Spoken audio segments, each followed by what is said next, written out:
I am Janice and welcome to my YouTube channel. Today I'm gonna explain to you, I'm gonna talk about the history of the Philippines. So first, I'm gonna explain of what kind of mode of reflection I've used. So mirroring. Mirroring is talk about what is being read or discussed. So what is history? History is the study of the past, particularly the individuals, societies, events, and issues occurred with the past. On the other hand, history is the study of a particular time or period. The study of historiography examines how history was written, kung kinsay mga nagsulat ani, and what influences present at that time. History can also be learned from a variety of sources, such as documents and video reportings and etc. But it is only recorded as a history if naay mga evidences and gistudy siya og tarong and kanang na-interpret siya og tarong. Well, in my own perspective, history plays a variety of role in our lives. Like, for example, we can't be in the present if wala tay history, diba? So kung wala ta naagi og past. Tanan maagian nato karon, makonsider na siya og past in the near future nato. History na gihapon na siya. So maybe dili lang siya kanang history jud nga pangkabuuan, pero at least we have history in ourselves na atay mga past nga naagian, which is kanang consider siya as history lang gihapon. Well, history is very important to us. Like kanang mga generation karon, no? So lahi naman ang generation karon, lahi pud ang generation sa past. So dapat mahibalan sa kanang sa present generation kung unsa ang mga nahitabo sa una and ana, para maka-learn sila, para makabalo sila kung asa gikan ang mga butang-butang, kung asa gikan ni nga kung anong nahaabot ta sa ing ani, anong nahitabo ni. And you know what, after reading this document, I have learned a lot. Like I have new knowledge na na-learn nga dapat in ani di ay ang kanang naagian ani niya, no? So history is a very important thing jud sa ato ang katanan karon, labi na sa ato karon in the present. And now let's move on to our next topic, entitled The History of the Philippine Island. So same sa ako ang i-explain earlier, same lang po ni og kanang mode of reflection nga akong gigamit, which is mirroring. So in this topic, I have learned that the clothing of natives of Luzon are influenced by Spanish kay base statement sa first paragraph after the introduction. So kani nga document diri nag-talk ni siya about how Spanish influences the Filipinos.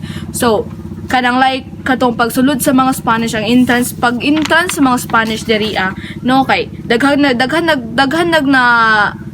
what we call this one, daghanag na bag-o pati sa mga clothing sa mga Filipinos, sa ilahang siguro sa ilahang pati pud sa ilahang culture. Like dili kani nga clothing nga akong isuot karon, dili inangon ani ang clothing sa Filipinos before.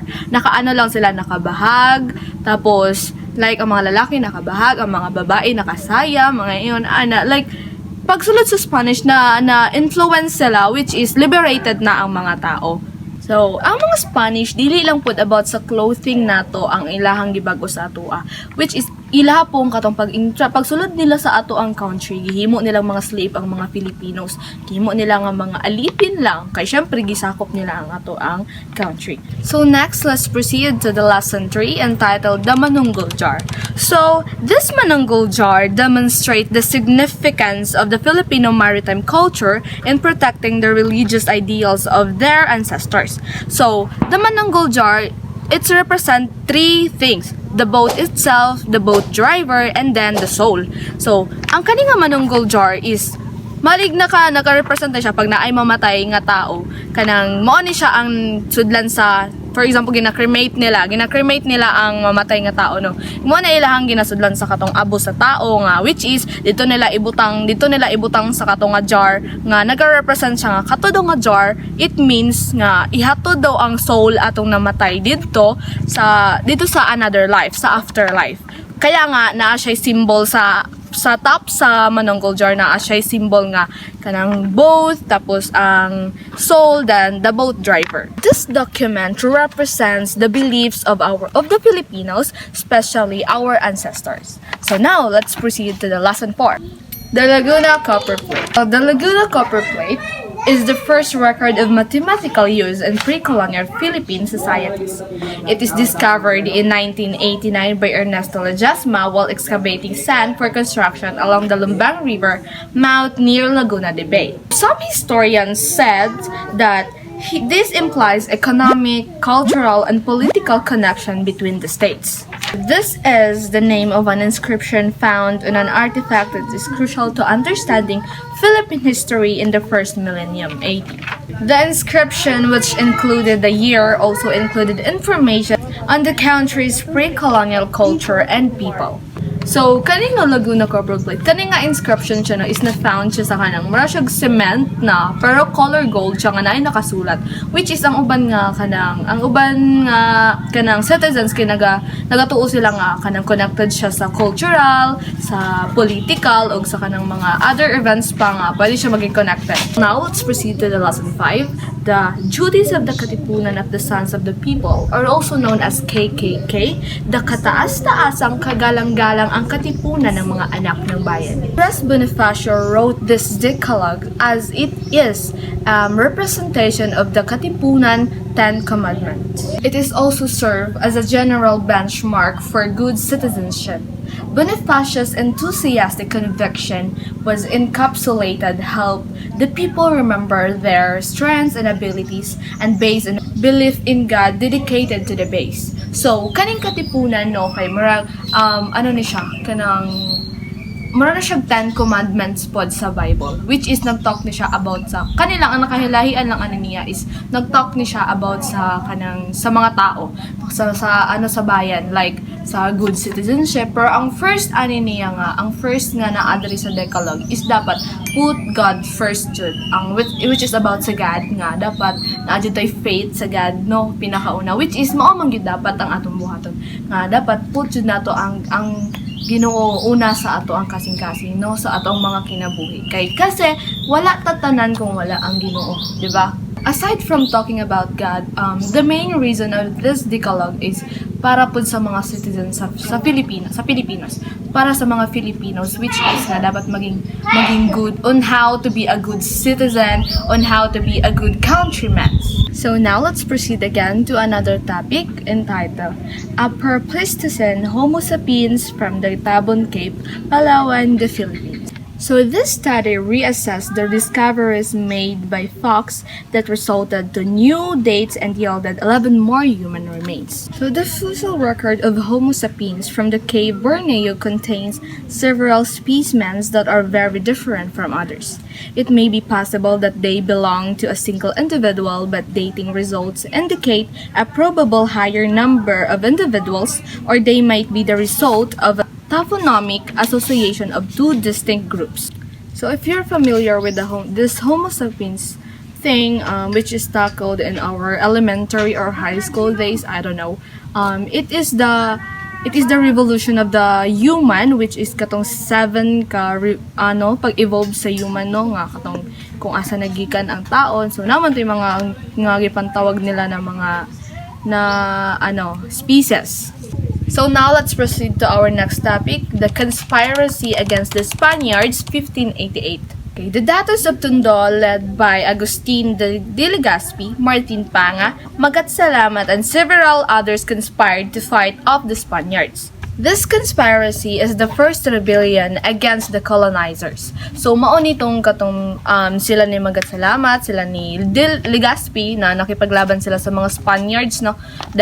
Then one day, it said that Chief Magat Salamat kay nakipag-conspired siya kila Don Agustin o Don Juan no na i-plunder ang Manila. So mao to gi-arrest sila tapos ilahang mga statements kay gi-take down, wala gidawat. So now let's proceed to the next topic, a visit to the Philippine Islands. This document is written by Sir John Baring about his brief journey to the Philippines in 1858. So naa niya ang kanang group of people named Franciscan Friars, which is ang pagsulod nila sa Philippines is sila ang naghatag sa mga Filipinos og rights or capability about sa ato ang land, sa sea, sa mga water, and that's why Franciscan Friars are deserving to be loved and to be respected. Another topic, 1896 Philippine Revolution, Andres Bonifacio, Pag-ibig sa Tinubuang Bayan. The major representatives of the Katipunan's ideals and goals were Andres Bonifacio and Emilio Jacinto. The patriotic writings of Bonifacio and Jacinto calling Filipinos to band together and fight for independence and freedom can be seen as the consciousness. Epifanio de los Santos reissued the poem Pag-ibig sa Tinubuang Bayan in 1935. Instead of the page of freedom, it might have been taken from a handwritten draft of the poem. From the word itself, pag-ibig sa tinubuang bayan, makita man jud nato kung unsa na jud iyang meaning daan. So Andres Bonifacio as a Filipino citizen, kanang maano nato kung unsa niya kalabang ato ang country, kung unsa niya kalabang ato ang bansa. The poetry also clearly expressed important ideas in the archipelago like logic, comfort, brotherhood, and equality. Let's move on to our last topic of this preliminary coverage. Post-truth and cancel culture. So what is post-truth? Post-truth is a political arguments have changed in tone and there is an increase in emotional appeals, fake news, deliberate disinformation campaigns, biased media, attacks on democratic values, and information warfare. An example of this post-truth is like, let's say, the propaganda campaign of the politicians. 'Di ba? Kung kaning mga politicians man good need nila i-pursue ang mga voters. So dapat nindot ilahang mga propaganda, nindot ilang mga iingon like na sila yung mga projects, dapat nindot ilahang outcome para ang mga tao sila ang iboto. So that is an example of post-truth, the cancel culture. What is cancel culture? So cancel culture is the practice of canceling people, brands, shows, and even films because of what some may deem to be inappropriate or problematic statements or beliefs. Cancel culture has its two components. First is that we are so quick to cancel and not so quick to forgive. Just like for example, the statement, cheater is always a cheater. So, daghan man kaayog, labi na ni mga babae no nga, daghan na kayo, like ma-cheatan sila ka isa. No, mag-build dayon ilang trust issues like dili na sila gusto, for example, na gusto mo pursue sa ilaha pero naay-pass nga cheating, naay-pass nga cheater siya. No, ang cheater ang lalaki sa past. So dili ang babae ato kay bisan gusto nila ang tao, dili kay tungod ani nga issue, dili nila tagaan og chance kay basig mausab lang gihapon, maulang gihapon ang buhaton sa ilaha. Dili man gud na siya ingon ana. Cheater is always a cheater. Dili ko mo agree ani kay tanan man gud ta tao mo na man gud tay chance nga magbag-o. Dili man gud pasabot nga nagkamali ta karon, magkamali gihapon ta sunod, dili na ta pwede magbago. Magbago gyud ang tanan. Learn from your mistakes kumbaga. So that's all for this preliminary coverage and I am Janice Cordero, your vlogger for today's video. And don't forget to like, share, comment, and subscribe to my YouTube channel. Thank you!